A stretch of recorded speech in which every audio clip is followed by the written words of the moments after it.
Okay, so today for Meaning of Life TV, I'm Josh Summers, and today I am hosting a conversation with Aaron Goldberg. And Aaron, this is your second appearance on Meaning of Life TV. We recorded an interview back in September 2017, which was well received, and I want to pick up and continue on that conversation today.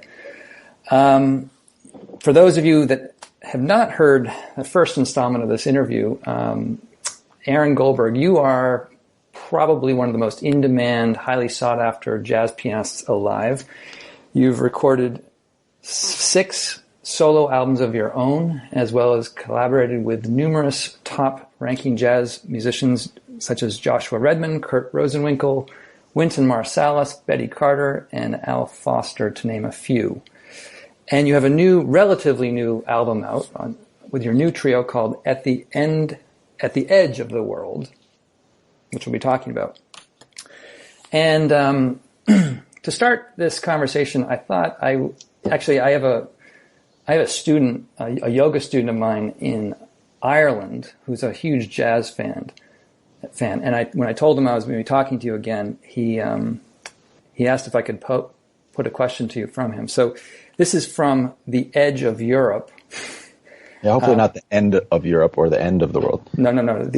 Right. Well, that's the thing. I was wondering if there was any kind of foreshadowing in the title of your CD. But I think this question actually sets up a kind of a theme of what kind of direction you're moving in musically with your new trio. And so I wanted to pose it to you. He wrote this. He says, Lee Young, Lester Young's younger brother, once encountered the teenage Art Pepper, famous saxophonist, and on hearing Art Pepper play, he concluded that Art had it all, could play it all even back then, when he was a teenager. And Lee's contention was that the challenge of the truly great jazz musicians going forward was a whittling down process, playing less and less of what they know to finally arrive back at themselves. And he wants to know what your opinion on that kind of a statement is. But in reading some of the reviews of the album and thinking about it myself, there seems to be something in that of what's going on in the music, that there's a kind of a whittling down of sorts. And so, what are your thoughts on that? That's a typically excellent question from you, Josh. I guess I got to give credit to your Irish friend, Brendan O'Toole in Killarney, County Kerry. Thanks, Brendan O'Toole. I think there was a guy that went to Milton Academy named Brendan O'Toole. Could have been. So, yeah, it's a very apropos question, not only because I've been thinking about it in terms of this new trio, but I've been thinking about it in terms of, my musical development in general, and also kind of observing some of my younger peers and wondering if they're going to sort of engage in a similar process to the one that I might have engaged in over the past 20, 25 years. My profession, as you know, is very, very much being in the moment, and that's why the title of my last CD was The Now. It's one of the most kind of zen of art forms because it's improvisational, and we get better and better as improvising performers and recording artists at maintaining our flow in the zone of the now. And therefore, we tend to live our lives accordingly without very much perspective on the long-term development of our art. And sometimes we have to, we get very good, we get better and better and better at maintaining focus in the now, which, from a mindfulness perspective brings happiness, but doesn't necessarily always translate into big picture planning, thinking, or even evaluation.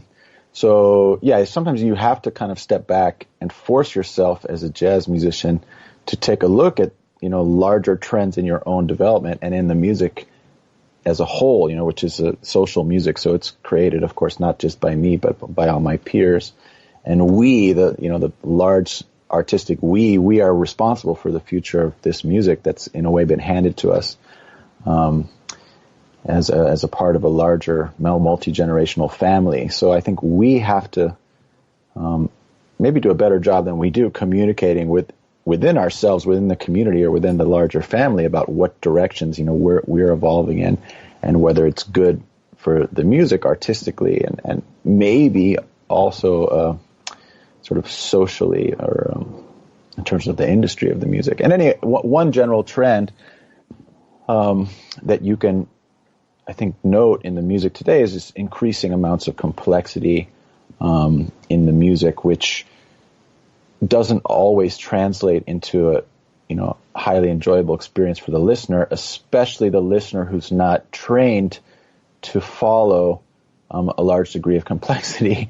And this is, of course, true not only in improvised music, but also in written music and what we call contemporary classical music, or new music. And in that field, there's also increasing amount of complexity and a very conscious attempt to not do anything that might be viewed as stylistically derivative of what came before, which sometimes pushes you towards even greater complexity, because simplicity, it seems, has putatively been done before by many people. Mm-hmm. So the only way to prove that you're not derivative and that you've achieved some degree of novelty in your art, whether you're a contemporary composer or an improviser, is to indulge this kind of inner need to show the world what you know and what you're capable of. And of course, this is compounded in the improvisational world by the kind of athleticism and technical proficiency that's required to navigate this music, this improvised music. And there's always been a little bit of a friendly competitive energy between great jazz musicians, both on the bandstand at the same time, but also just kind of aware of each other's presence in the music, to kind of show how phenomenally agile we can be mentally and physically, musically, so to speak, orally, and how fast our imaginations can work. So that all these things together create a tendency in the music that I think has been exacerbated recently towards more and more complexity. And I myself feel like I've been guilty of this at various points. And my last trio, I think, was guilty of this a little bit. It's sort of a self-indulgent, show-off-ish, a little subtext, emotional subtext that I think it's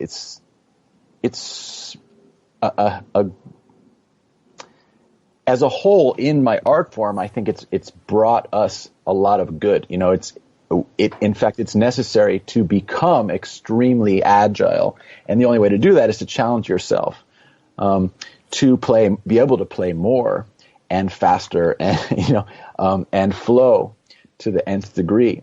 But then the end result is not always socio-musically satisfying. Doesn't always communicate emotionally, and doesn't always move people aesthetically. Doesn't always reach this, the holy grail of beauty. Just to sum that up a little bit, I remember going to a jazz show with a friend of mine who was not very knowledgeable about jazz, but after one kind of virtuosically but jock-ish type of playing, where the sax player was playing as many notes as they could play, and not jock-itch, but jock-ish. Not jock-ish. Yes, there's an important distinction there. But after the tune, he turned to me and he said, "Well, I won't be whistling that in the shower tomorrow." Perfect. Right? Pithy and perfect.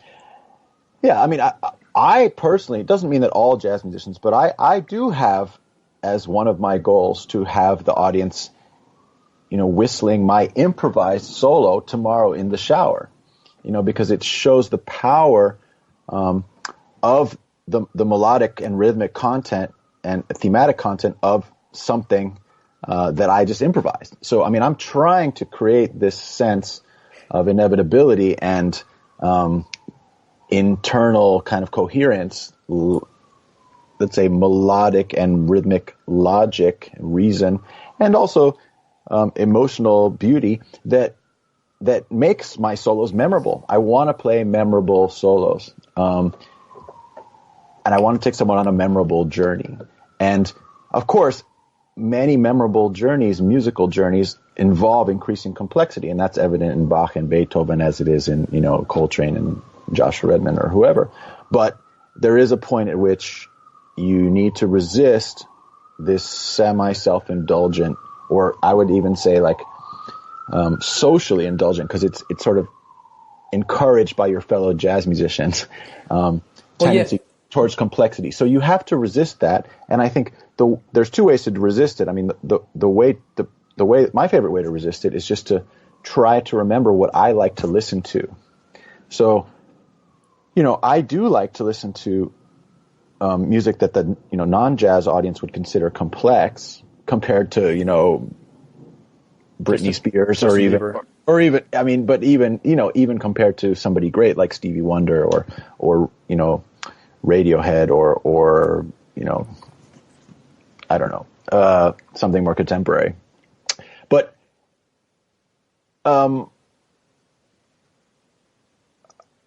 we might have to pause for a second because this kind of intra-genre move towards complexity.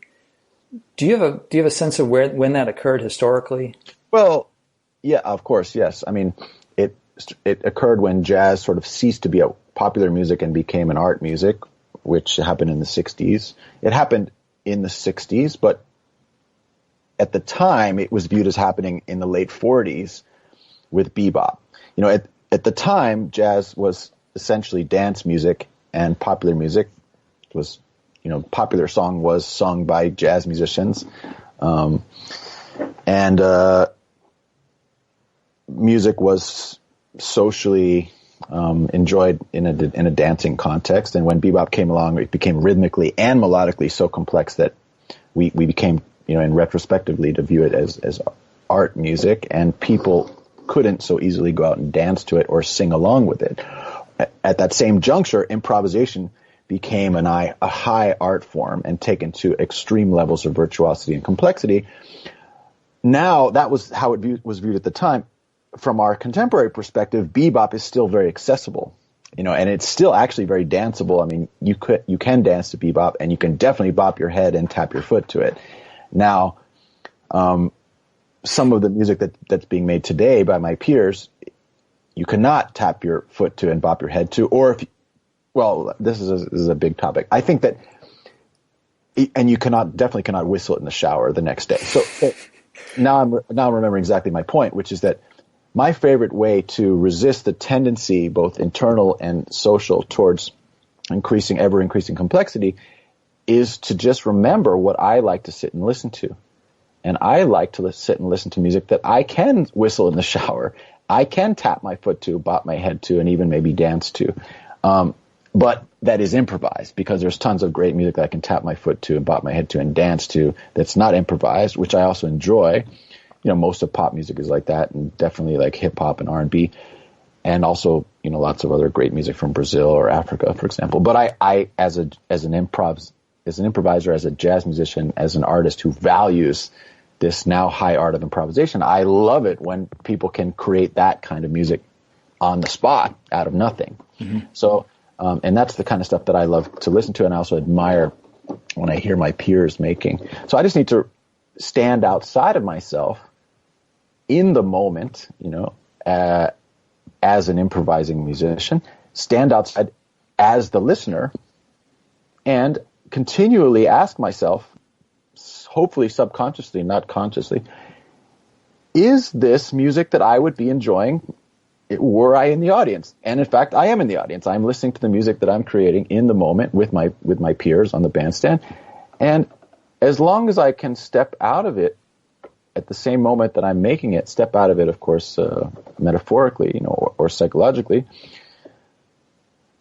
and psychologically, then I'm able to constantly edit myself and make sure that I'm breathing and leaving enough space in the music and prioritizing simplicity to the point where I want to listen back to it, and I can hopefully sing along with it in the shower if I were to listen back to it. Yeah.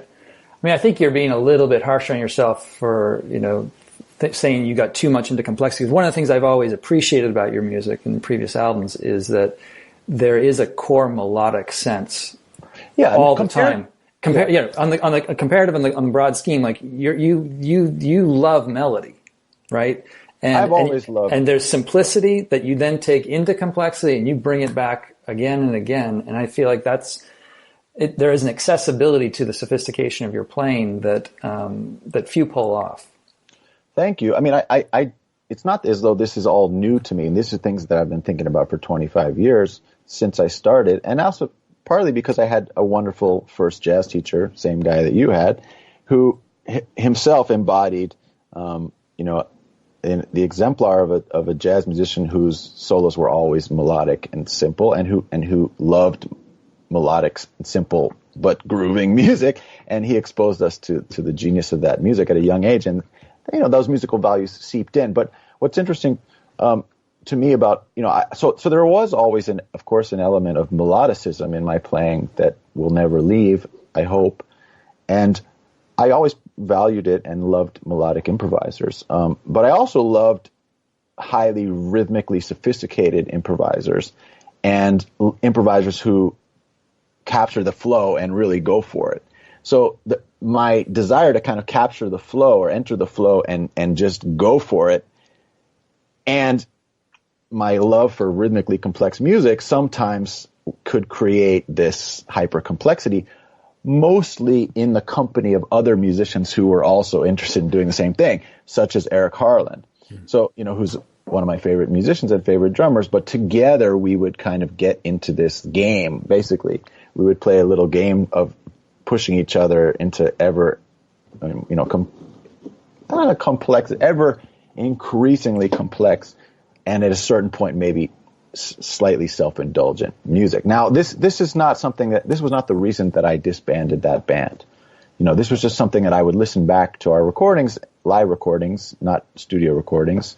It would mostly happen live because the songs are longer, and I would realize, like, okay, this is too much. And I would balance that by, with the repertoire choices. So, you can of course balance a lot of complexity by then playing a simple ballad. You could balance the tendency towards improvisational complexity by playing compositionally simple material, mm-hmm. which is something that I was always very well aware of and very conscious of doing. So that allows the audience to at least have a chance to follow what's going on, because the compositions are relatively simple. So the improvisations that happen, over the structures of those compositions are potentially comprehensible to a listener.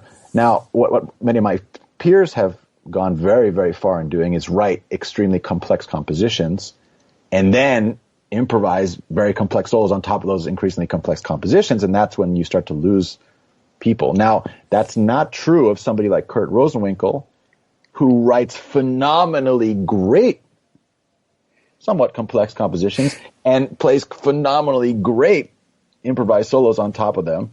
But it sets a very high standard mm-hmm. for both the compositions and the improvisation in order to allow the audience to really enjoy it. And it's not a coincidence that a lot of the audience members at a concert like Kurt's are musicians. They're trained listeners. And Kurt's a guitarist, yes? Kurt's a guitarist. I mean, Mark Turner, a lot of my greatest peers who I love are capable of doing this, but the people that are not quite as great as them are not, leaving a legacy of a lot of music that I think people will continually, listen to for the next 100 years, which I hope, my generation is capable of doing, just as the prior generations have left us these, right. Oral gifts. I want to leave some for the next generation. So you're often classified in the press as a post-bop jazz player. What's the criteria for falling into that category? Good question. Well, this gets in, I will resist the temptation to talk about, jazz criticism and labels and all that kind of stuff. But feel free. That's a whole, we could talk for hours about that. But the important point regarding your question is that post-bop is, I think, a pretty decently musically correct label for the improvisational language that me and most of my peers, some of whom you've mentioned, are speaking. If you and I are speaking the English language and we're improvising, neither one of us has a script. We go about our lives speaking the English language with an American accent, American dialect, and a certain kind of maybe even northeast, very subtle northeastern orientation. That's a label for the language that we speak as improvising, users of verbiage. Northeast. So, yeah, we speak northeastern English, right? Sure. Northeast American English. So, as you know, what language does Joshua Redman, Aaron Goldberg, Kurt Rosenwinkel, Wynton Marsalis, Eric Harlan, Leon Parker, what language do we speak? We speak a language that jazz critics have decided to call post-bop. What does that mean? It means it's post-bebop. Bebop greatly and forever affected the jazz improviser's language. It greatly complexified it rhythmically and melodically and harmonically. If you compare improvisers who played bebop from improvisers who came before bebop, and there are a few people that overlapped and kind of are hard to categorize as bebop or pre-bebop, like Hank Jones, people that lived through. For the uninitiated, bebop, what years are we talking? And just name a few of the key players. Yeah. So the famous inventors of bebop are Charlie Parker and Dizzy Gillespie, Bud Powell on the piano, Charles Mingus, Max Roach, Kenny Clark on the drums. But Charlie Parker is kind of known as the father of bebop, and Dizzy Gillespie was right there alongside him. In the late 40s, they entered their early 20s, and they were kind of forever altering the music. And the band size got smaller, got smaller compared to what we call swing bands, and what we incorrectly label as Dixieland or post ragtime New Orleans bands, which were generally between the 8 and 15 members. The big bands were about 15, 16 members, and the smaller kind of first jazz bands were about 7 or 8 people. The bebop bands generally were 5, maximum 6, often 4. And improvisation was taken to a higher level. It was more of a focus. And as opposed to group improvisation, where many people were soloing at the same time, which was happening in the original early jazz, and as opposed to sort of like 14 or 15 people playing backgrounds for one soloist, which was the trend, or one singer, which is the trend in the swing era. Bebop saw one soloist at a time taking a lengthy solo, much longer solo, and the other musicians supporting him, but taking turns going around and kind of equally sharing the spotlight, but in a sequential manner. And the language just became much more complex. It wasn't just based on obvious variations of the melody like early improvisation was, and it wasn't just based on obvious harmonic variations, arpeggiations of the harmony. It was suddenly you were able as an improviser to leave the harmony briefly, come back and kind of weave your way in and out, hopefully still melodically, of the underlying structure and harmony of the song. But with post-bop, the group size is the same. There's turn taking in terms of taking long solos in a post-bop group. Is it what? I guess I'm still not totally clear. What the difference between, So post-bop is not, in my opinion, a very clearly defined style of jazz, as much as it is a semi-accurate label for an improvisational language that anybody who comes after 1960 speaks. So, in other words, got it. Herbie Hancock was a post-bop pianist. Wayne Shorter was a post-bop saxophone player. Let's say that's the first generation of people that were post-bop. Miles Davis was a bebop trumpet player who became the first post-bebop trumpet player, because he lived through and apprenticed with Charlie Parker, and he kind of came up underneath Dizzy Gillespie, but then in the 60s, he helped to change the music along with people like Coltrane, who was the first, along with Wayne, but maybe before Wayne Shorter, first post-bop saxophone player, although people categorize him as he, like Miles, straddled bebop and post-bop. But basically everybody since 1960 is a post-bop improviser, with the exception of people that left the mainstream jazz language altogether. So, and then then this becomes very complex. We could sit and talk about whether somebody like Ornette Coleman is correctly termed post-bop.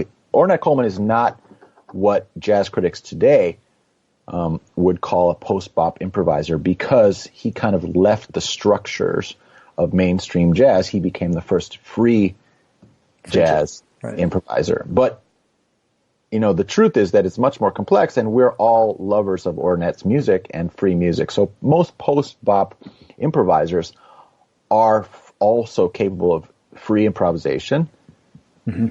And we have deeply studied bebop, but we don't always speak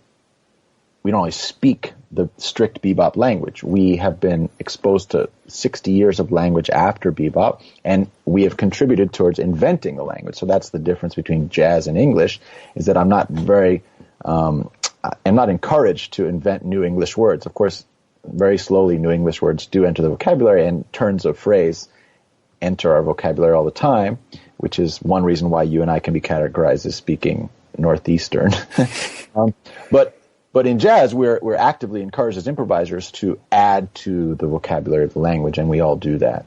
And that's how we become recognizable as ourselves. One of the ways we become recognizable as ourselves. Great. Now that helps clear it up for me, hopefully for the audience. I've been itching to get into talking about your new trio, because there's kind of a, I don't know, it's a headline-worthy genesis story about this trio, with particularly around the drummer you have. So, tell me about Leon Parker, your percussionist, and Matt Penman, if you like. Don't want to give him short shrift, but sure. Matt Penman is headline worthy as well. Yeah. He's the greatest jazz musician ever to come from New Zealand. But let me lead in with this. Did Matt Penman own a bass when you asked him to be in the trio? Oh, yes, he definitely owned a bass. Did Leon Parker own a drum kit when you asked him to be in it? Leon Parker did not own a drum kit. But let me give you a little background of both guys. I'll just briefly speak about Matt, because I agree that Leon's story is a little bit more interesting to the general public. I met Matt around the time that I met Ruben. They were both studying at Berklee College of Music while I was going to Harvard, and I was looking for musicians to play with, and I would go over to Berklee to get my musical fix, and they were the kind of two hot up and coming great young bass players at the time. One guy coming from St. Thomas and one guy coming from New Zealand, both islands. Maybe that is important. Is he the best and only bass player New Zealand's ever produced? He's the best bass player. He's not the only. In fact, he has a protege coming along who I've been playing with really. Cool. But he laid the groundwork for that guy. There have been two excellent pianists from New Zealand, Alan Broadbent and Mike Knock, both of whom are in first rate. So I need to mention them. I sometimes joke with the audience that Matt is the greatest jazz musician that's ever come from New Zealand. He says, "No, what about Mike Knock and Alan Broadbent?" That's very, very fair. So without a doubt, he's the greatest bass player. He's a wonderful guy. We've been playing on and off. He's on my earlier album called Bienestan. We've been playing on and off for those, the last 20, 25 years. And he was in my opinion, the perfect match for Leon. Perfect, counterpoint. So Leon is a one of a kind human and musician who I first listened to and played with in 1992. I first heard him in 1991 live, and played with him in 1992. He was kind of the hot, young drummer of the early 90s. He was playing on a weekly basis at a club called the Village Gate, which I used to go and play at all the time when I was in school. And he had a fantastic trio. He had two fantastic trios. The first one featured Brad Meldau, who was kind of the great young pianist that was going to the new school. He was in his last year when I was in my first and only year, and we all looked up to him. And he later had a great trio with another fabulous pianist named Jackie Terrison, who I also looked up to at the time, who also played with Betty Carter. And so Leon was a band leader with these fabulous trios, and he also was a great sideman. He was playing with Tom Harrell. He was playing with Kenny Barron. He was, in a lot of bands that I would go to hear, Steve Davis. So if there was a drummer on stage, there was a very good chance it was Leon. And he was different from the other drummers, first because he never used a hi-hat cymbal, which is a little bit of a technical thing, but it was also immediately noticeable to anybody who liked jazz that this guy was missing one of the instruments that normally make up the jazz kit. The hi-hat is there's two cymbals that kind of crash together. Yeah. It's sort of keeps the beat, so to speak. So metaphorically, you could say something like, he didn't need to keep the beat with his left foot going because the beat was kept in him and with the everything else he was playing, and you felt that strong beat without that cymbal. I didn't even really notice at first that he wasn't playing the cymbal. So that made him different. And then he also would experiment with paring down the drum set to even smaller amounts of instruments. Would you say he whittled down the drum set? You could, whittled would imply that he actually carved it down, but he just would remove one or two different. Well, he would remove them all. Basically, he would go semi-methodically and say how would it sound if I didn't use the bass drum anymore? How would it sound if I didn't use the snare drum? How would it sound if I didn't use the toms, floor tom, high tom, and rack tom they call it. And then, of course, he had multiple cymbals. He decided, let me just focus on one cymbal. At some point, he just started playing gigs playing only cymbal. Just bang, lang, lang, lang, lang. And from my perspective, he was just as swingy as before and just as exciting to listen to. And so this is an example. This is the perfect, as you can, you audience, Josh Summers audience, listening audience can imagine. This is the perfect kind of counterexample to increasing complexity. This is a guy who is very profoundly interested from a very young age in increasing simplicity and limiting your instrumental palette so as to maximize creativity.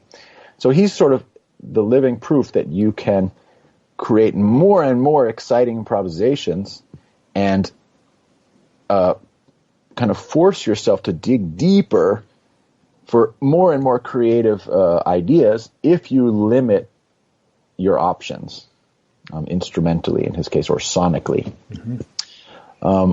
So I was always amazed by that and by his ability to do that. And also I was very much just in tune with his interactive personality as a musician. He seemed to love to go on the type of adventures that I love to go on, and find some new ground together. It wasn't just about sort of him doing his thing. He was always interested in how is the group going to evolve together? How is this song? How is this other guy's solo going to take us all as audience members on a journey?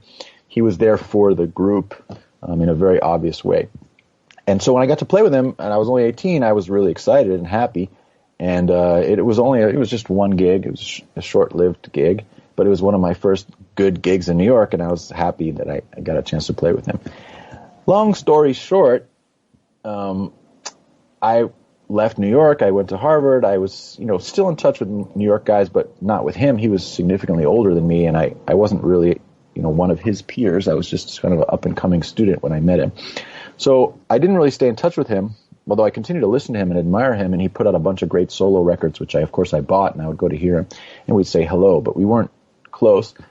And then he left September 10th, 2001, typical foresight. He left New York for France, and he never came back. What was the date again?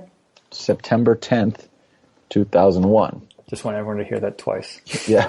So if he thought he might come back after that, he decided not to.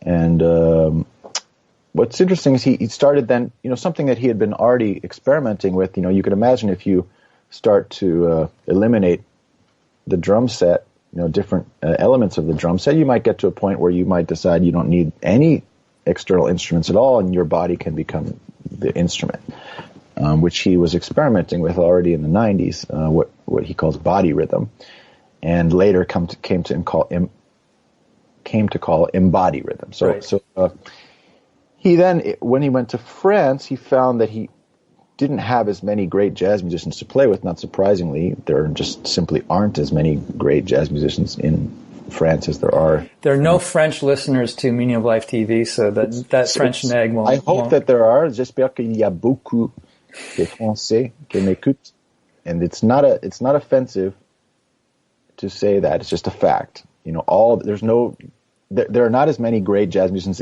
anywhere in the world as there are in New York City. So of course it could have been worse. He could have gone to Madagascar or something. Although you never know, I've never been to Madagascar. Well, he could have gone to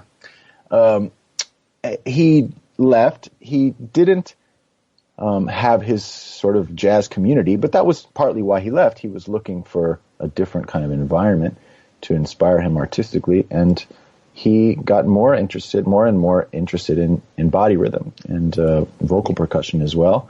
Yeah, and just to sort of contextualize this, this may be a kind of a poor characterization, but a comparison to, say, someone like Bobby McFerrin, who could come out and sing multiple lines all at once and use his own body as part of a percussion beat.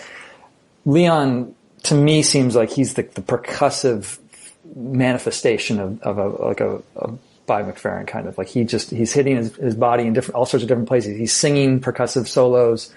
It's a very physical, literal embodied, what he calls embodied rhythm, coming through. Yeah, Bobby McFerrin, unbeknownst to the general public, is one of jazz's great living jazz improvisers. And he started out as a jazz pianist until his late 20s. So he's a phenomenal, post-bop improviser as a vocalist. And he managed to cross over, to the general public thanks to Don't Worry, Be Happy. But he continues to play with great jazz musicians like Chick Corea, and he knows the jazz language as well as any of us, and he mastered the vocal part of it, of course. He's an extremely percussive vocal improviser. Leon uses vocal percussion, but as Josh correctly just said, he uses his body as his drum. So he's actually making actual percussion, using his body, and sound is vibrating through his body, same as sound would vibrate through a drum, and it's just being picked up by microphones. So it's not an easy thing to do. He has not just a kind of extremely sophisticated ability to groove and play jazz in that context, play music, but also he studied, he taught himself how to teach it. So he was giving embodied rhythm workshops and kind of using embodied rhythm to communicate and connect with people when he was living in France. Yeah, I don't know where I got the impression. I got the sense that he kind of had retreated. He moved to France and was retreating from the jazz world, and was kind of like in a recluse of some sort. Yeah, so he kind of intentionally left in order to leave the jazz scene, and he kept one toe or a couple toes in the jazz scene for the first, let's say, 5 to 10 years, but was mostly focusing on embodied rhythm. And then, let's say, between 2010 and 2015, he kind of just took his foot out of the water altogether. I don't think he played any jazz gigs since maybe 2011. And so by the time I tracked him down around end of 2014, I think he'd just decided to give up his drum set altogether, and he hadn't played any jazz in a couple of years. So it was also hard to just find his email. He didn't have a phone, and it was hard to track him down. He had changed his email a few times. He had kind of left the music scene, I think it's fair to say. But continued to work on his body rhythm and embodied rhythm concept. So, but I think he didn't think that he was going to come back and play any more jazz. But anyway, I found him, and I asked him if he could do this one concert with me in France, and he told me that, of course, I was just happy he remembered me. And he said, yeah, well, I don't have a drum set or drumsticks or cymbals anymore, but if you provide all that stuff, I'm up to do the gig, why not? So yeah, he came and we found what he needed, and of course, he hadn't forgotten how to play drum kit. He still sounded magnificent. We had no rehearsal, and he was still himself, and he was just super interactive and listening.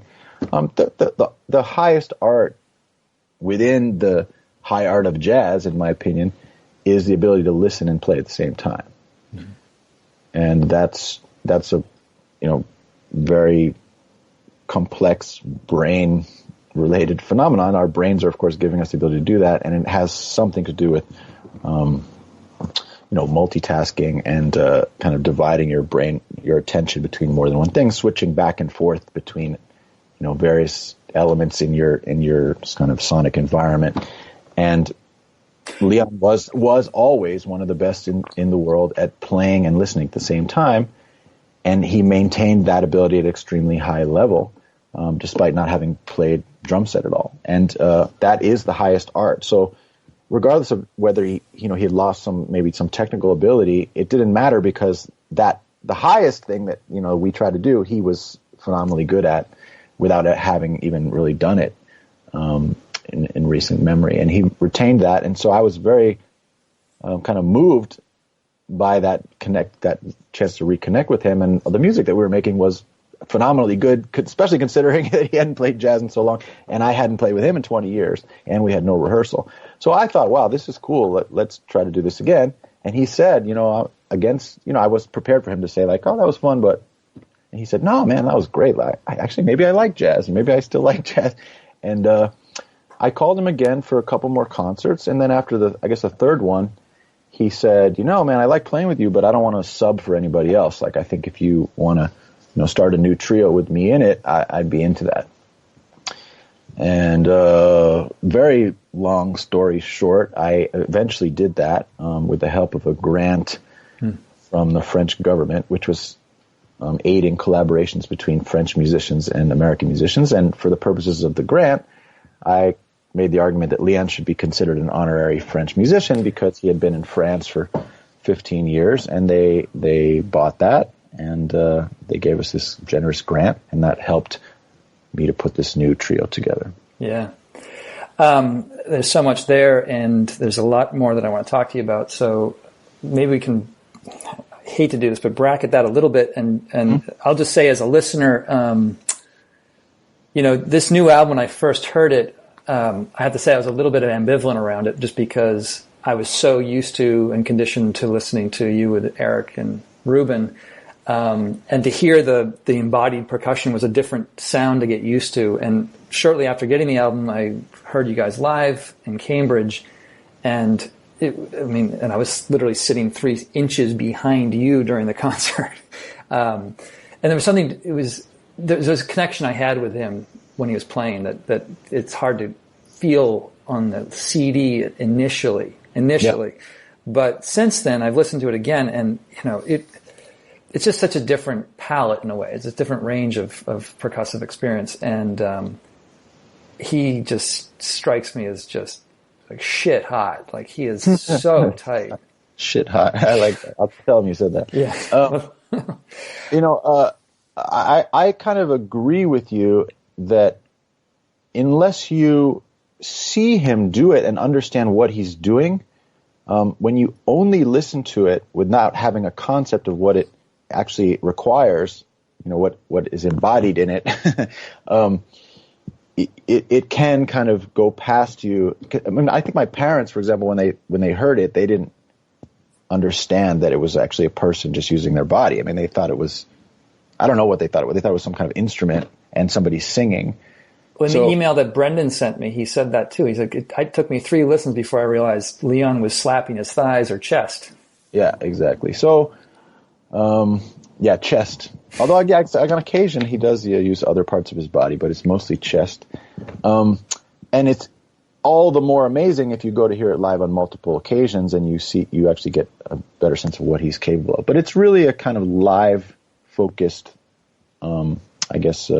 experience that I think also can sound cool. But it also was tricky for us when we recorded, because I'd never recorded with somebody doing embody rhythm, and as improvisers, it took us a little while to get comfortable with it, but it was something I was always really interested in incorporating into the trio. And I think Leon himself wasn't really sure that there was a way to use it in a otherwise pretty mainstream jazz context. And I was kind of always encouraging him to try and experimenting live with him. So I think he felt encouraged, artistically as a body rhythm artist, by my enthusiasm for incorporating his art into my trio, and I think that hopefully that's still true, and I'm super into it.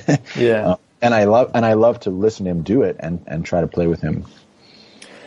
So, in the first part of our interview back in September 2017, we talked a lot about your biographical arc and how, when you were at Harvard, you were doing double time at Berklee College of Music, staying out till 2:00 in the morning, jamming all over the place. You've kind of maintained a bit of a dual life, or triple life, if you will, in that you're not just one of the top jazz pianists alive. You're also a trained philosopher in that you completed a master's program at Tufts University under Daniel Dennett, who is a name that many of the Meaning of Life audience will be familiar with. And as one commentator or commenter in our last conversation said, I can't believe this didn't come up. So it needs to come up now. Talk to me about that master's decision, or that training. Okay, with pleasure. When I arrived at Harvard, I didn't really know for sure what I wanted to study, what I wanted to major in or concentrate in. I knew that I wasn't going to be a music major, because if I had wanted to do that, I would have, fought hard to stay in New York, and also because I knew Harvard didn't have a jazz program, so to speak. They just had a jazz band, which you didn't get credit for anyway. And it was a very music theory focused, classical, type of, traditional Ivy League music program.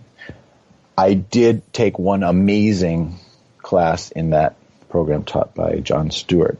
Basically a classical harmony class that focused on Bach chorales. But my musical orientation was, I'm going to find great Boston jazz musicians wherever they might be. Whether one of them was a guy that I had studied with, Jerry Bergonzi, master teacher and master saxophone player, and other people that taught at Berklee, like Bill Pierce. I was playing Bill's band, and a lot of younger musicians that were studying mostly at Berklee, but also at New England Conservatory, and just do my music with them. So that was my kind of orientation when I started Harvard. I think that was the right orientation, and just try to sort of stay professional, play concerts with guys that I was already playing with from New York, and also try to get on the Boston scene and just grow by playing, which was great. Academically, I really wasn't sure what I wanted to do. I mean, when I was in high school, I had a strong interest in poetry. I thought maybe I would try to do some creative writing. I was definitely interested in psychology at the time. I was doing some psychoanalytic psychotherapy. So I was and I took this one amazing freshman seminar on Freud and C.S. Lewis, which was supposed to be focused on the worldview, Weltanschauung of Lewis versus Freud. It was kind of, Lewis being the classic apologist for Christian worldview, and Freud being espousing an atheistic worldview. Before there was Dawkins, Dennett, Harris, there was Freud, and long before, and telling us why, from a psychological standpoint and developmental standpoint, why we are so attracted by various monotheistic religions. So there's, this class was set up, it was taught by a Christian psychoanalyst who was very careful to not let us know that he was a Christian, and he intentionally filled the class with people that consider themselves believers in a spiritual worldview, mostly Christian, but not only, and then people that were firm atheists, and then people that were in the middle somewhere and not quite sure. But everybody, we had to read 9 books by Freud and a bunch of books by Lewis, and that was a very large exposure to Freudian perspective, not just on questions of worldview and atheism, But in general, Freudian view of the mind, I got a very strong kind of Freudian education in one semester. And that made me I was already pretty convinced I wanted to do something related to psychology, and that confirmed it. But the research psychology department at Harvard has nothing to do with Freud. In fact, is very anti-Freudian. Not that that class made me a Freudian, but I was anyway more focused on how we are our minds. How our minds and our brains, or our brains, make us who we are. From both a developmental standpoint and let's say neuropsychological standpoint. I mean, Freud was characterized by Frank Sullivan as a biologist of a mind. He thought he was doing a kind of science of the mind, and to some degree he was doing a kind of, let's say, like not very research rigorous, from a contemporary scientific standpoint, biology of the mind as best it was possible in his day, without a lot of controlled variables. But he, as everybody knows, forever changed our view of minds and brains. And I was just increasingly convinced that what I wanted to study academically was something to do with this question: what am I? What is myself? Where does it come from? What is the sense of I? What is consciousness? What is the mind? And how is it related to the fact that I have a brain? These are all fascinating, profound, difficult questions to even formulate correctly. And it was difficult for me. This is the last thing I'll say, but it was very unclear to me what the best angle on them was academically at a institution like Harvard, because the psychology department does its thing with its methodology. The philosophy department does its thing with its sort of requirements and its rules and its many thousands of years of common practice. Neuroscience does its thing, which is a different department.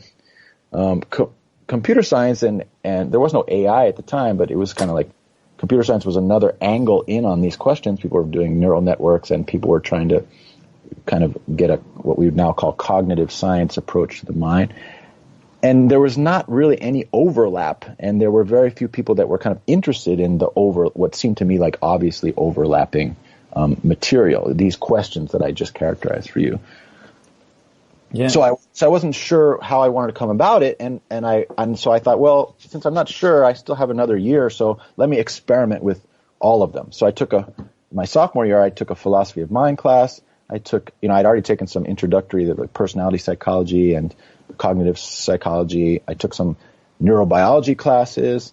I took a kind of like very introductory sort of semi-computational,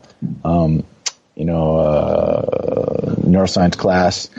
I took a history of science class focused on the mind. And I took, what else did I take that was relevant?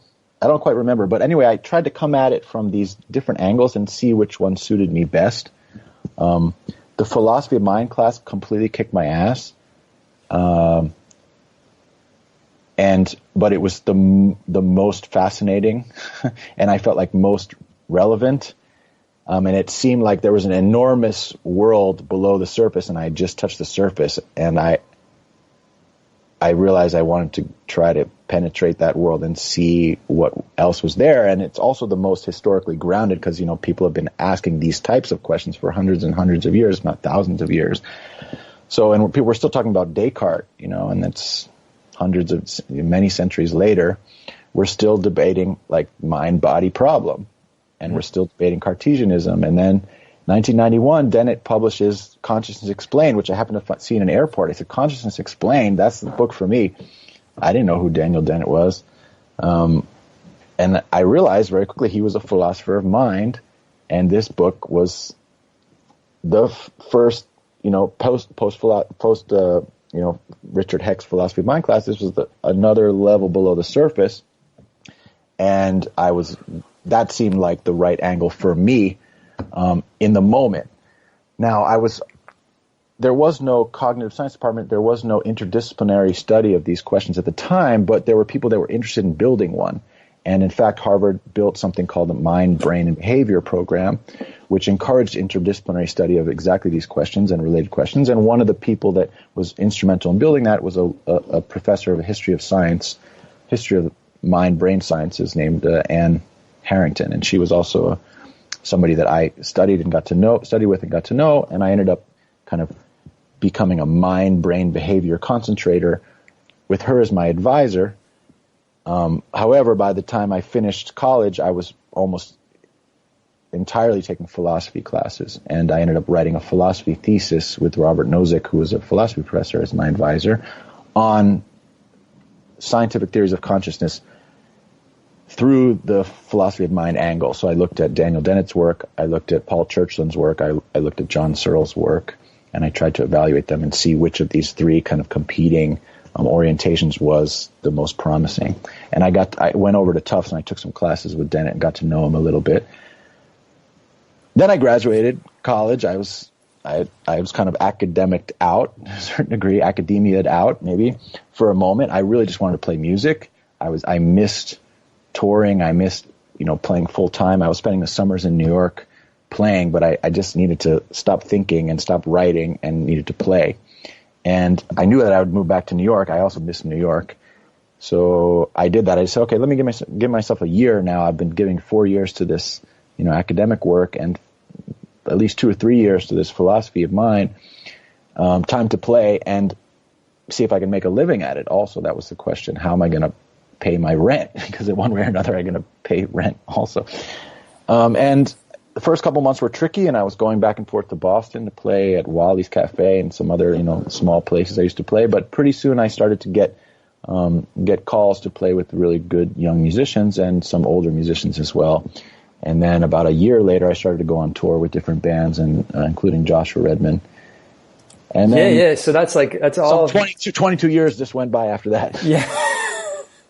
Which doesn't answer your question about the masters. I mean, the point, the real answer to the question is I had a deep interest and orientation towards this material already, and I kind of I felt like I was going to just postpone it for a little while, put it on a shelf, play music for a few years, and eventually go back to school.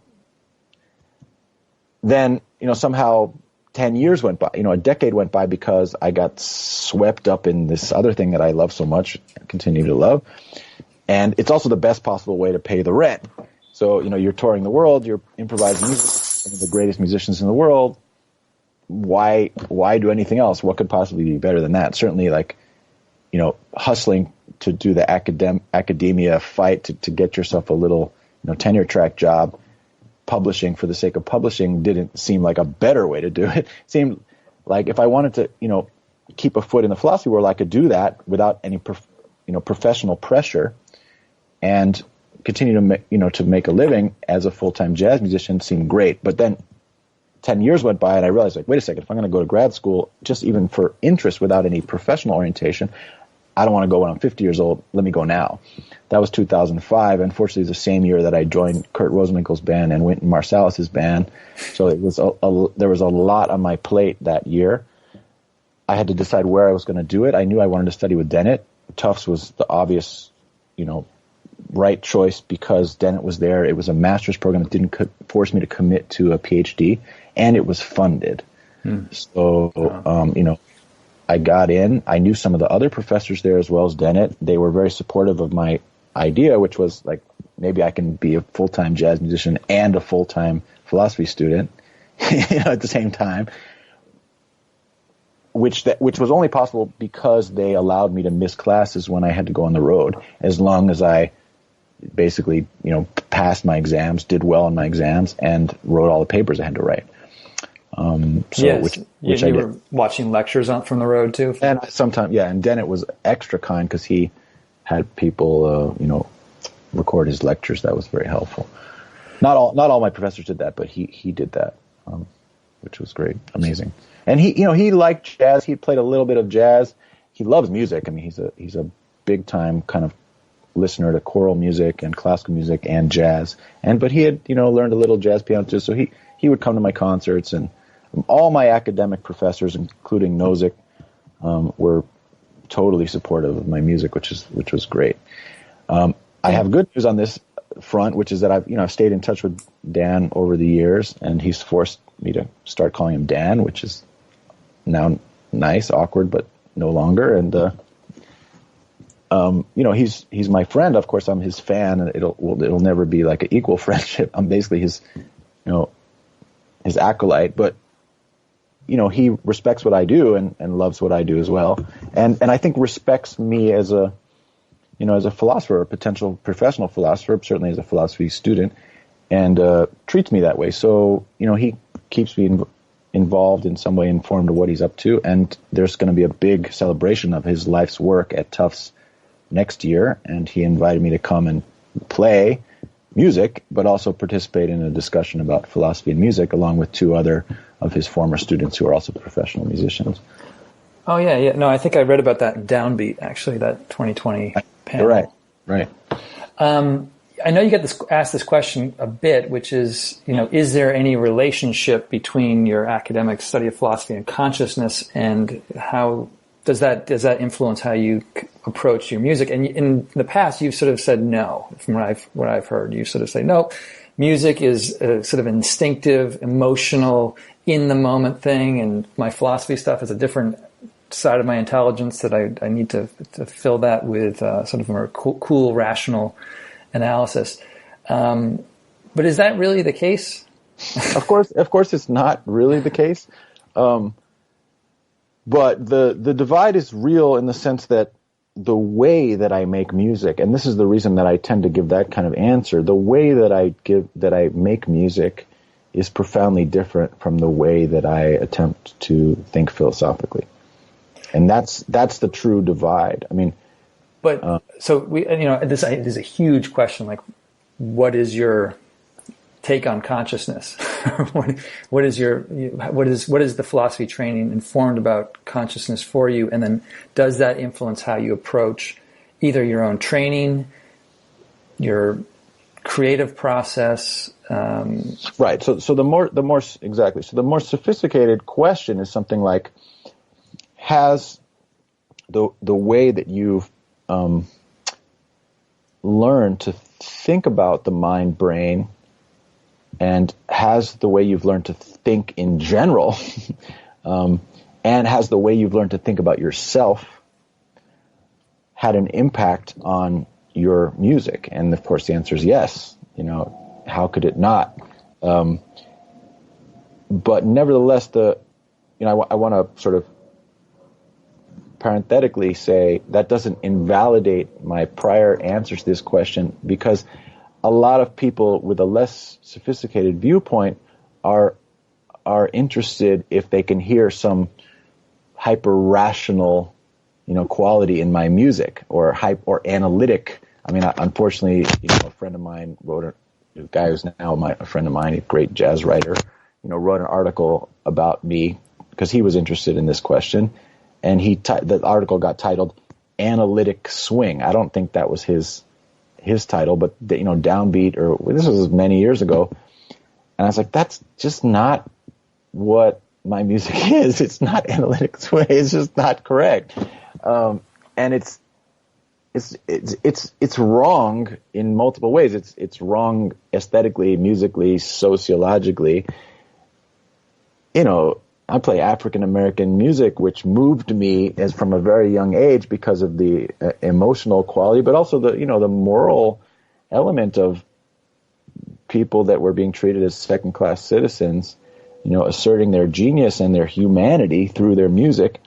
I mean, jazz comes from the blues. Jazz comes from a struggle. It's a triumph over adversity, and this has nothing to do with analytic philosophy. Mm-hmm. Analytic philosophy, I love.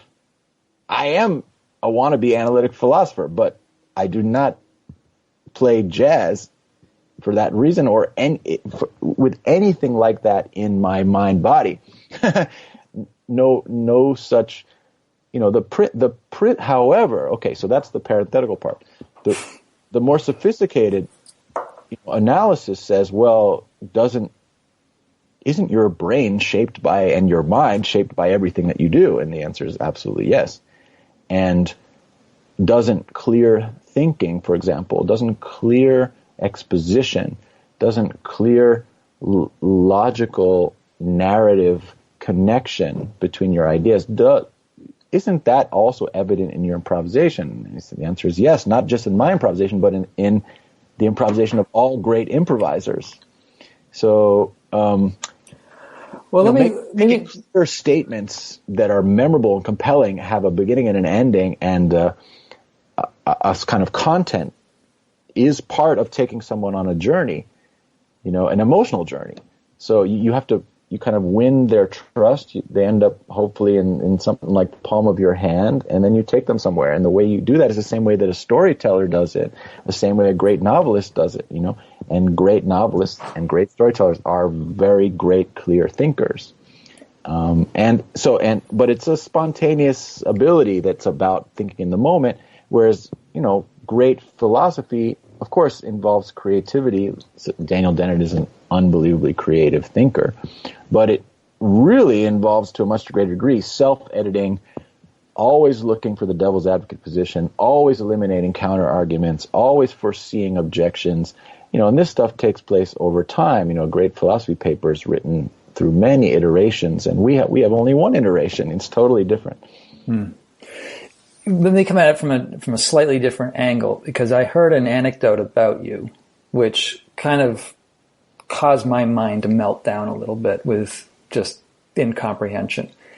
The anecdote is this: there was a concert that you were going to be involved in, I think at your high school, and one of the musicians that was going to be playing on that concert wasn't able to attend, so your and my jazz teacher from high school subbed, and just before the concert, there was a little conversation about what you're going to play, and you said, we'll do this Charlie Parker tune, Perhaps.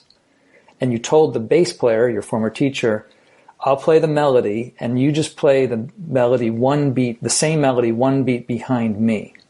So you start on beat one, and then he picks up the same melody one beat behind. And the teacher sort of said, I'm not going to be able to do that. And you kind of, in the rendition I heard, you kind of scoffed and rolled your eyes and said, well, fine, I'll do it myself. At which point my jaw dropped. And I thought, how is that, from a perspective of subjectivity, how is it possible? I know pianists and percussionists are able to segregate different rhythms and different melodic lines with their hands, but to be dialed in on one melody with your right hand playing one beat ahead of your left hand kind of defies. Well, okay. To me, as a layperson, just defies. It gets very, very dizzying very quickly. First of all, for the record, I didn't scoff. I definitely did not scoff. I definitely did not scoff. The easy way to answer that is, jazz pianists. I'm not saying this because I play jazz piano, except in the sense that I appreciate great jazz pianists. Just how difficult being a great jazz pianist is. Great jazz pianists, even more, I think, and this may be something that professional jazz musicians who are not pianists would agree with. Many would agree with this, even non-pianists, tend to have some, I consider, phenomenal abilities that even other great jazz musicians may not have, and they may indeed be cognitive abilities, for the simple reason that we have to deal with, at the same time, more elements of the music than anybody else has to deal with in the moment. What do I mean by that? This brings me back to a conversation I had with my then girlfriend in 1999, where we were joking that she always liked bass players, and I said, well, what about piano players? And she said, well, bass players, they got to deal with the rhythm. And I was like, yeah, but piano players, we got to deal with the rhythm, we got to deal with the harmony, we got to deal with the melody, and we got to deal with the mood all at the same time. She was like, oh, I never thought about that. And she became my girlfriend, so I guess it was a good argument. But drummers, of course, deal with the rhythm even more than bass players. Don't get me wrong, dating bass players is a great idea. Bass players are supportive, and they're always in it for the band. Well, this is just underlying why we only spend a little bit of time talking about Matt Penman. Bass players, no. I would be nothing without my favorite bass players, and I got a chance to play recently with Ron Carter, probably the greatest bass player of all time, certainly the greatest bass player alive. That just made me even more bass player enthusiastic than I already was. But doesn't mean that the bass player's job is as complex as the piano player's job. It's not. It's more fundamental. Bass player's the king of the band. Without the bass player playing the right thing, everything else sounds wrong. Bass player's job is the most important job, but it's not the most complex job. Drummer's job is extraordinarily complex from a physical perspective, because they have to have independence not just of 2 limbs, like I do, but of 4 limbs. Now, Leon has 3 limbs because his left foot is not doing anything. But most drummers, his left foot is not playing a hi-hat. But most drummers have this ability to be independent with all 4 limbs. From a cognitive standpoint, that is quite a feat, even more complex than our independence as pianists. However, drummers do not have to deal with harmony or melody. And harmony and melody are very important to music. So we, unfortunately, as pianists, we have to deal with all of that. We have the independence that drummers have. We have all the harmonic complexity that exists in the music. And it's even more complex than for bass players because we have 10 fingers. Every note can have, every chord can potentially have 10 notes or even more if you get your elbow involved. You have to train your ears to recognize all the possibilities, all the permutations of every chord, know exactly what to play in the moment that will complement everything else that's going on around you, and exactly what to play is not one note. Exactly what to play might be 6 notes. So, and you may have something to do with your right hand, something to do with your left hand that are completely different. And you have to self-accompany. So let's say I'm improvising with this hand or maybe both hands, and then I have to somehow accompany myself with my other hand. I have to think about the job of the band. My left hand is often the band if I'm playing solo piano. My right hand is the soloist, or sometimes if I'm in a band situation, my left hand is playing the role of the accompanist, my right hand is playing the role of the soloist, but I have to somehow coordinate everything I'm doing with what the drummer and the bass player are doing. It's a very, very complicated job. So we do have some cognitive abilities, especially to do with independence, that bass players and even saxophone players just don't have. Now, trumpet is extremely difficult. Technically, it's much more difficult just to make a sound and play what you hear on a trumpet than it is on a piano. So from that perspective, trumpet players have it rough. Heck, this is why there's so few good trumpet players. But even trumpet players don't have the independence problems that piano players have. So what you're talking about is an anecdote about independence. I mean, being able to do one thing in your left hand and another thing in your right hand is very difficult. But the truth is that particular thing that you're talking about is not nearly as difficult as many of the other things that I do, which involve improvisation with one hand and playing a fixed thing with the other hand, which is much more difficult because Really? you have to automate something and improvise with the other hand very well, or even more complex, improvise with both hands at the same time. So if you're improvising, self-accompanying things and melodies in your right hand, you're improvising like chords and harmony and rhythm in your left hand and melody and rhythm in your right hand, which may somehow, hopefully they're related, but they're certainly not going to be the same.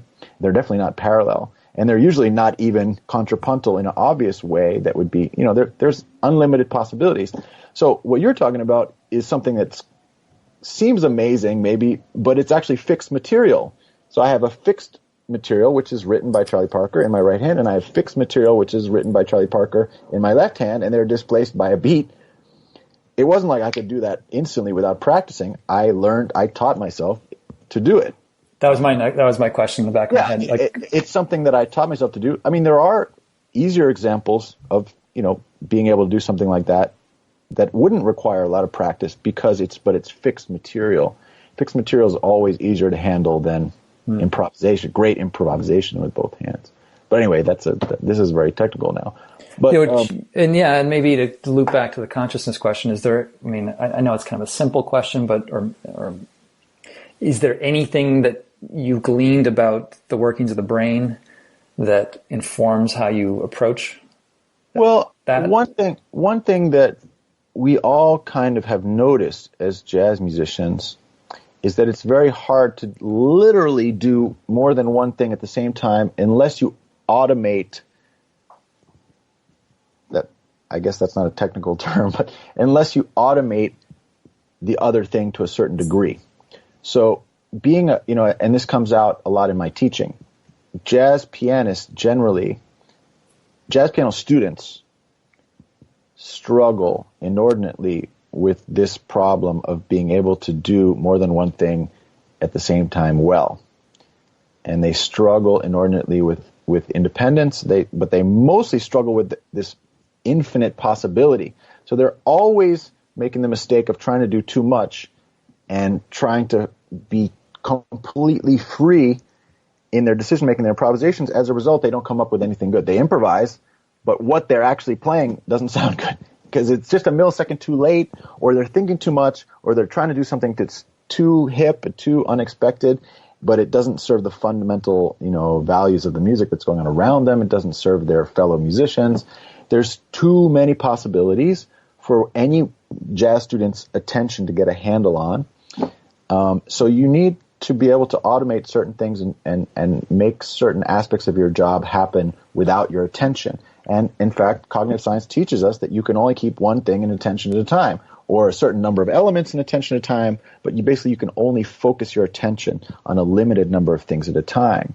So what that really tells me is, like a great athlete, great jazz musicians are just able to switch very, very, very, very quickly their attention between all the necessary elements, go back and forth constantly. And this ability to hear from the outside and edit yourself that I was talking about earlier to make sure that you haven't over complexified the music, for example, or over dramatized it, over dynamicked it, over anything, overjoyed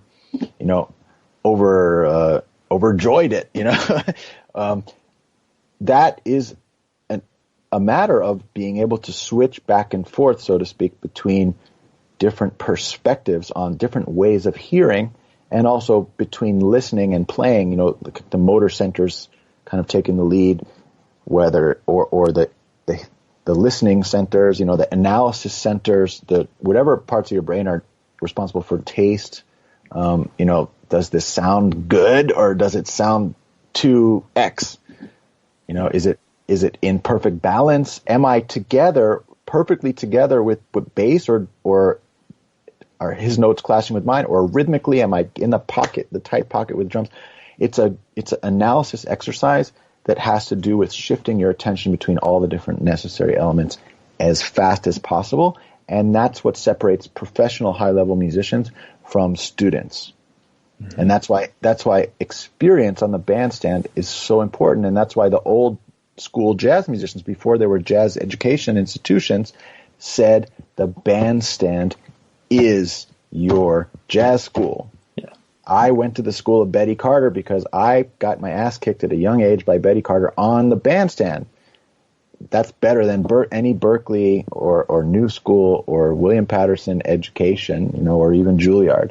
And if you go to Juilliard these days, if you go to one of the great jazz schools, such as Juilliard, they have learned that, the guys that teach there and organize the curriculum know this very thing that I told you, and most of your classes will be playing oriented. They are bandstand-based classes. Interesting. Yeah, you talked about that, I think, a bit last time in that previous interview. There's a bunch of other things I'd love to talk to you about. I know we're kind of getting towards the end of a long, stretched hour. I said you have sort of three modes. You're the philosopher, the jazz musician, but you're also a political activist, and you've organized. I wish I could say I were a political activist. I care about politics and I try to do my part, but I have too much respect for political activists to claim to be one. I want to be more of one. Okay, but you've organized fundraising campaigns for some presidential aspirants in the past, right?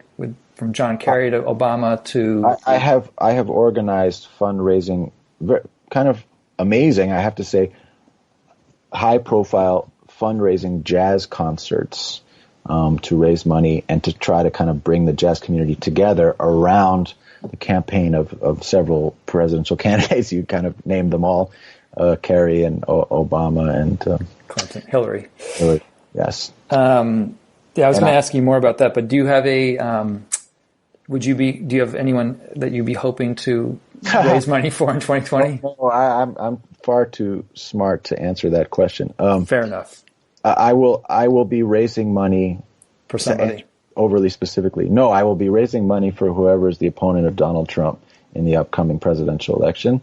Like my sister, who also does some political work, she's taught me not to commit to any particular candidate. That doesn't mean I don't have any opinions. I do, but I will for sure support whichever Democratic candidate ends up facing the president in the next election, assuming the president runs. Yeah. Which is not to say that I'm a Democratic Party activist. I'm not. I'm a activist for any political candidate who has policies and a character that I support, and I feel like Art is a true public servant with some similar values to mine. Great. I know we are towards the end of the time here. I just want to say I'm always hugely inspired by you, and I want to thank you for your time today and encourage listeners to check out any of your solo albums, but particularly At the Edge of the World. And you have another album out with another trio with Omar Avital and Ali Jackson, right? Or is that out yet? It's coming out. Yeah, that's a trio that we call Yes Trio.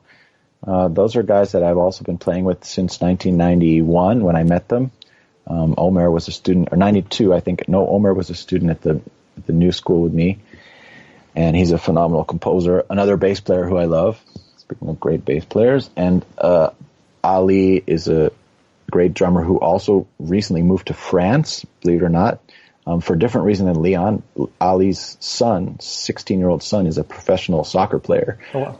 who's too good for American soccer and plays in the currently like 4th or 5th division French professional team, of men sometimes 10, 15 years older than him. So Ali's there supporting his son, Aziel. I'm very proud to say I used to play soccer with when he was 6 years old, and he was at my level.